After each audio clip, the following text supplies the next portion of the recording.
হাই ফ্ৰেণ্ডসকল, welcome to our channel health advice. আজি এইটো ভিডিঅ'ত আমি আলোচনা কৰিম মহিলাসকলৰ পিৰিয়ডছৰ সময়ত যেতিয়া পেটৰ বিষ হয় তেতিয়া আমি ঘৰুৱাভাৱে কি কৰিব পাৰোঁ।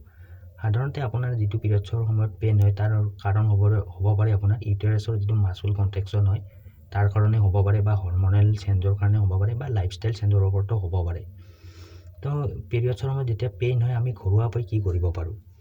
তো আমাৰ যেতিয়া তল পেটৰ আপোনাৰ বিষ হ'ব তেতিয়া আপোনালোকে হট ৱাটাৰ বেগ ব্যৱহাৰ কৰিব পাৰে, গৰম পানীৰ সেক দিব পাৰে।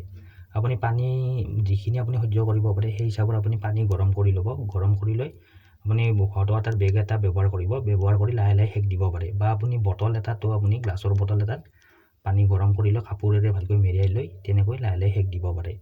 আৰু আপুনি এটা কাম কৰিব পাৰে, আদাৰ চাহ খাব পাৰে। ধৰি লওক আপুনি আদা ল'ব, লৈ একাপ পানীত আপুনি ভালকৈ উতলাই ল'ব গৰম কৰি, তাৰপিছত পানীখিনি যেতিয়া আপোনাৰ ঠাণ্ডা হ'ব তেনেকৈ দিনটোত 2-3 বাৰ খাব পাৰে। বা আপুনি যথেষ্ট পৰিমাণে পকা অমিতা খাব পাৰে, বা কোকো অমিতা জুচ খাব পাৰে, বা আপুনি গাজৰৰ জুচ খাব পাৰে। আৰু আপুনি যথেষ্ট পৰিমাণে এইখিনি টাইমত ৰেষ্ট ল'ব। আৰু পাৰে যদি ঘৰৰ ওচৰত অলপমান সময় আপোনালোকে এনেই খোজকাঢ়ি থাকিব, তেতিয়া আপোনাৰ যিটো আপোনাৰ মাছল কণ্ট্ৰেকশ্যন হয় সেইটো আপোনাৰ বহুত পৰিমাণে ৰিলিফ পোৱা দেখা যায়।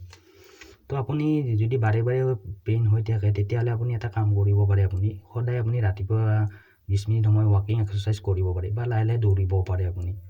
আৰু আপোনালোকে তেল মছলা জাতীয় বস্তু বেছি পৰিমাণে নাখাব, বা বাহিৰত যদি আপোনালোকৰ ফাষ্টফুড খোৱাৰ হেবিট আছে সেইটো কমাই দিব।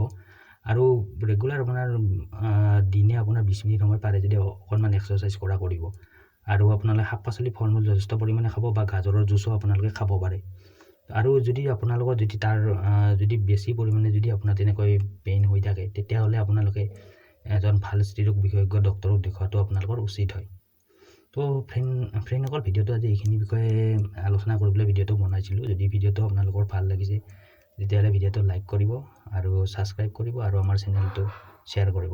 ধন্যবাদ ফ্ৰেণ্ডসকল।